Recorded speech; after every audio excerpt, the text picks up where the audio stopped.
আসসালামু আলাইকুম রহমতুল্লাহি ওবরাকাতু। এই যে আপনারা এখন যে মুরগিগুলো দেখতে পাচ্ছেন, এই মুরগিগুলোর বয়স প্রায় আড়াই মাস প্লাস। এগুলা আমার সম্পূর্ণ প্রাকৃতিক একটা মুরগি।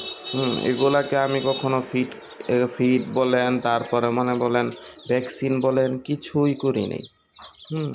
সব সময় মনে করেন এগুলা ছাড়াই পালন করা হয়েছে। এগুলার বয়স আড়াই মাস। কিন্তু আপনারা এখন এই যে এই মুরগিগুলো দেখেন, এই মুরগিগুলোর বয়সও কিন্তু প্রায় আড়াই মাস প্লাস। এই আপনার 5-7 দিন একটু বয়স বেশি হবে।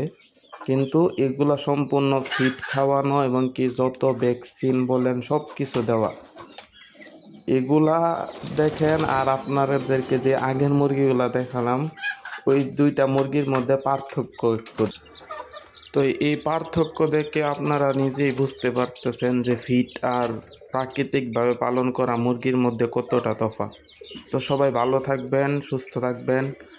আসসালামু আলাইকুম রহমতুল্লাহ।